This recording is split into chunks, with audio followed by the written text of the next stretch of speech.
Go Go Power Rangers! Ah, quem não se lembra dessa música, né? Pra muita gente foi parte da infância. Era quase um ritual. Chegar da escola, jogar a mochila no canto e ligar a TV pra ver aqueles adolescentes incríveis lutando contra monstros. Mas, olha que interessante. Assim como os heróis mascarados, a série que a gente tanto gostava também tinha uma identidade secreta. E é aqui que a conversa fica boa. Porque por trás de todas aquelas explosões, dos megazords gigantes, existe uma história de origem que a maioria das pessoas aqui no Ocidente nunca ficou sabendo. E acredite, essa história muda completamente o jeito que a gente olha para a série. Bom, vamos mergulhar nisso então. A verdade nua e crua é que Power Rangers não é uma série americana de raiz. Na verdade, é uma adaptação, quase um Frankenstein da cultura pop, montado com pedaços de uma franquia japonesa que é um sucesso absurdo e, mais importante, muito mais antiga.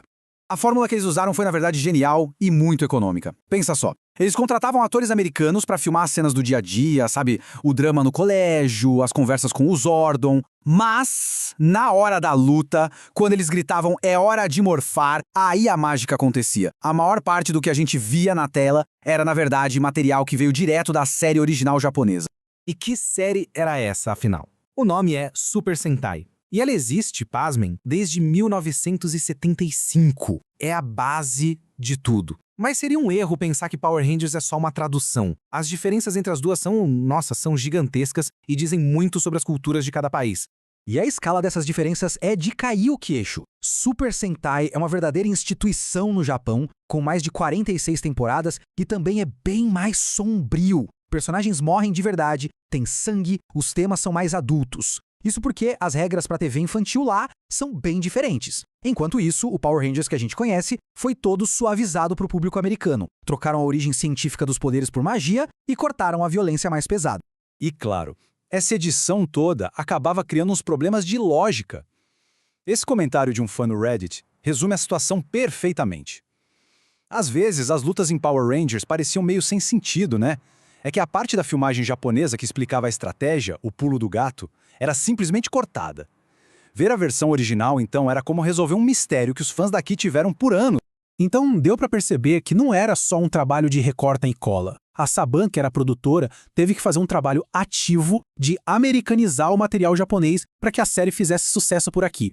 Mas o que significa americanizar uma série de heróis japoneses? Bom, as mudanças foram muito além de só trocar as vozes. Eles mexeram em coisas bem profundas, como o gênero dos personagens, etnia e até na estrutura de como a história era contada. A primeira grande mudança, e essa é uma curiosidade bem legal, foi uma troca de gênero. Lá na versão japonesa chamada Zyuranger, o time tinha 4 homens e só uma mulher. Para o público americano, os produtores queriam mais equilíbrio. Então, o Ranger amarelo, que era um homem no Japão, virou uma mulher nas cenas americanas, a nossa querida Trini Kwan. A outra mudança fundamental foi na etnia do elenco. O elenco japonês, obviamente, era todo composto por asiáticas. A versão americana criou uma equipe que parecia um daqueles comerciais de revistas, sabe? Um herói branco, um negro, uma asiática, uma descendente de latinos. Era uma visão super idealizada da América, um caldeirão de culturas onde todo mundo vivia em harmonia, sem nunca, jamais tocar nos problemas raciais do mundo real.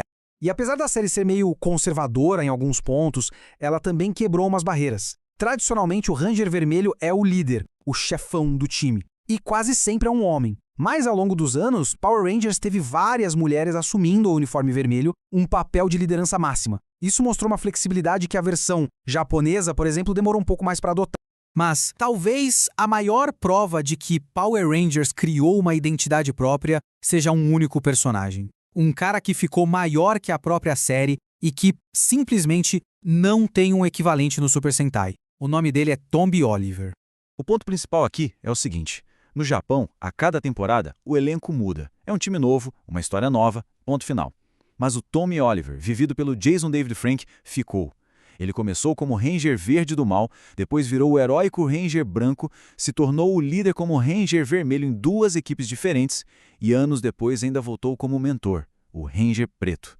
A jornada dele passou por 5 equipes. Isso era algo que nunca tinha acontecido.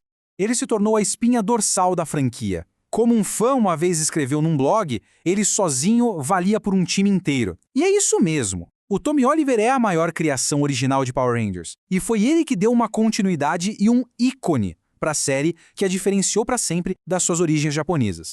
Só que a evolução da série não foi moldada apenas por decisões criativas, não. A realidade do mundo dos negócios, da grana, teve um impacto gigantesco, ditando onde e como a série seria produzida. Lá no comecinho dos anos 2000, aconteceu uma coisa muito importante. A produção saiu da Califórnia e foi parar do outro lado do mundo, na Nova Zelândia. E essa mudança, que continua até hoje, não foi por causa das paisagens, não. Foi por um motivo bem mais pragmático.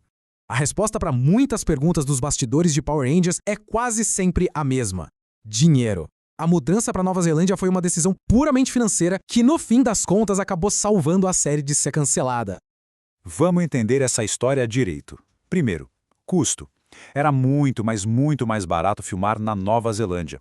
Tinha incentivo fiscal, a mão de obra era mais em conta, enfim, os custos caíam drasticamente.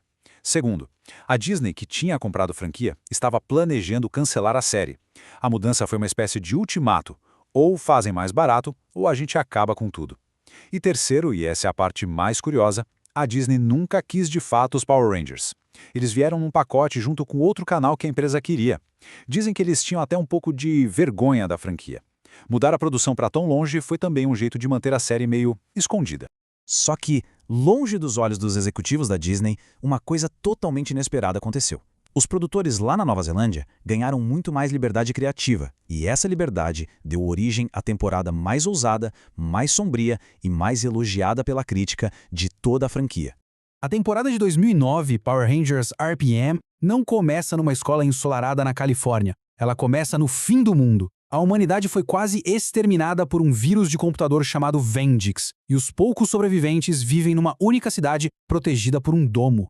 E o resultado foi uma série que abordou temas que ninguém jamais esperaria de Power Rangers. A Doutora K, a mentora do time, foi uma criança prodígio que foi sequestrada por uma agência do governo. Os personagens lidam com amnésia, com implantes cibernéticos. Tem até uma crítica social bem clara à elite rica que se isola enquanto o mundo pega fogo. Era basicamente uma série infantil disfarçada de drama pós-apocalíptico. RPM foi a prova final. Power Rangers não era mais só uma sombra do Super Sentai. A série tinha desenvolvido a própria mitologia, os próprios íconos como Tommy, e agora tinha a capacidade de contar histórias super complexas e sombrias que eram totalmente suas. Ela tinha se tornado uma entidade própria, independente. E isso tudo deixa a gente com a pulga atrás da orelha. A história por trás de Power Rangers é essa jornada fascinante de adaptação, negócios e evolução criativa. Isso faz a gente pensar: se uma série que parecia tão simples e escondia tanta coisa, o que mais que a gente amava na infância tem uma identidade secreta só esperando para ser descoberta?